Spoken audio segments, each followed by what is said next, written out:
आज कर्नाटक विधानसभा चुनाव की तारीखों का ऐलान हो गया। 10 मई को राज्य में वोटिंग है, जबकि 13 मई को नतीजे आएंगे। यानी आज से ठीक 42 दिनों बाद कर्नाटक में नई सरकार को चुनने के लिए वोटिंग होगी, जबकि 45 दिनों बाद यह पता चलेगा कि कर्नाटक में किसकी सरकार बनने वाली है। जी न्यूज के लिए मैट्राइज ने एक ओपिनियन पोल किया, जिसके जरिए हमने ये जानने की कोशिश की कि कर्नाटक के मन में क्या है, और अलग अलग सवालों के साथ हम कर्नाटक के 56,000 लोगों के बीच 3 मार्च से 28 मार्च के बीच पहुंचे। ओपिनियन पोल के नतीजे सिर्फ इशारा भर हैं, ये कहीं से भी नतीजे नहीं हैं और इन्हें कहीं से भी चुनाव को प्रभावित करने की कोशिश बिल्कुल ना समझा जाए। ओपिनियन पोल में हमने कर्नाटक के लोगों से सवाल पूछा कि क्या पीएम मोदी कर्नाटक चुनाव में गेम चेंजर साबित होंगे। इस सवाल के जवाब में 31% लोगों ने कहा कि हां, मोदी गेम चेंजर साबित होंगे, यानी वो इस बात से पूरी तरह सहमत दिखे। 37% लोग इस सवाल के जवाब में थोड़ा सहमत दिखे, जबकि 32% लोगों ने कहा कि वो इससे असहमत हैं। ओपिनियन पोल में हमने कर्नाटक के लोगों से सवाल पूछा कि आप प्रधानमंत्री मोदी के कामकाज से कितना संतुष्ट हैं। इस सवाल के जवाब में 38% लोगों ने कहा कि वो पीएम मोदी के कामकाज से संतुष्ट हैं। 41% लोग पीएम मोदी के कामकाज से थोड़े संतुष्ट दिखे, जबकि 21% लोग पीएम मोदी के कामकाज से असंतुष्ट दिखे। ओपिनियन पोल में हमने फिर यह सवाल पूछा कि केंद्र सरकार के कामकाज से आप कितने संतुष्ट हैं। इसके जवाब में 37% लोगों ने कहा कि वो केंद्र सरकार के कामकाज से संतुष्ट हैं। 40% लोग थोड़ी संतुष्टि की बात करते दिखे, जबकि 23% लोग केंद्र सरकार के कामकाज से असंतुष्ट दिखे। 10 मई को कर्नाटक की जनता वोटिंग करेगी, जबकि 13 मई को नतीजे आएंगे। यानी यह पता चलेगा कि कर्नाटक में सत्ता पर कौन सी पार्टी राज करने वाली है।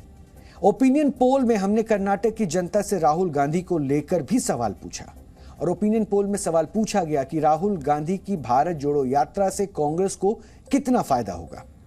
इस सवाल के जवाब में 22% लोगों ने कहा कि कांग्रेस को भारत जोड़ो यात्रा से ज्यादा फायदा होगा। 37% लोग ऐसे भी थे जिन्होंने कहा कि थोड़ा फायदा होगा, जबकि 41% लोगों ने जवाब दिया कि राहुल गांधी की यात्रा से कर्नाटक में कांग्रेस को कोई फायदा नहीं होगा।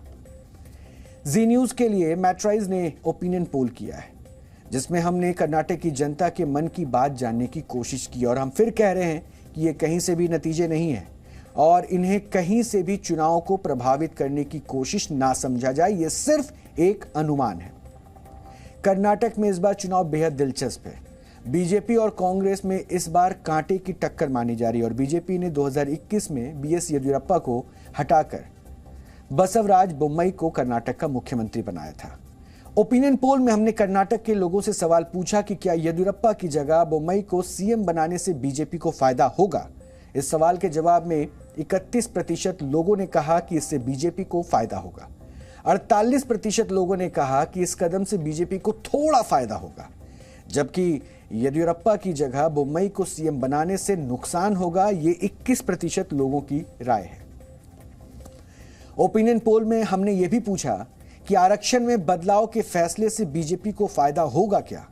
इस सवाल के जवाब में 34% लोगों ने कहा कि इस फैसले से फायदा होगा।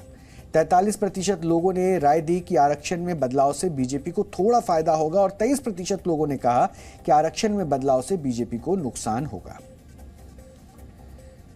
कर्नाटक की जनता से पूछा गया कि राज्य में किस पार्टी को कितना वोट मिलेगा। इसका जवाब क्या मिलता है, अब ये देख लीजिए। बीजेपी को 38.3% वोट मिल सकते हैं, कांग्रेस को 40.4% वोट मिल सकते हैं, जेडीएस को 16.4% और अन्य को 4.9% वोट मिल सकते हैं। यानी कर्नाटक चुनाव का सबसे बड़ा सवाल यह है कि राज्य में किस पार्टी को कितनी सीट मिलने वाली है। यहां पर बीजेपी को 96 से 106 सीटों का अनुमान जताया जा रहा है, यानी उनको इतनी सीटें 96 से 106 सीटों के बीच हासिल हो सकती है, जीत हासिल हो सकती है, और कांग्रेस को 88 से 98 सीटें मिल सकती है। जेडीएस को 23 से 33 सीटों का अनुमान जताया जा रहा है, और अन्य के हिस्से में 2 से 7 सीटें आ सकती है।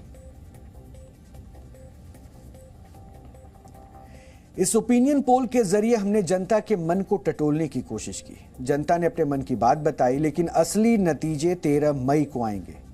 13 मई को ही पता चलेगा कि कर्नाटक में किसकी सरकार बनेगी। इसलिए हमने कहा ना कि हमने सिर्फ ये जानकारी इकट्ठे करने की कोशिश की, इससे चुनाव प्रभावित करने की बिल्कुल भी इसे कोशिश ना समझी। जी न्यूज़।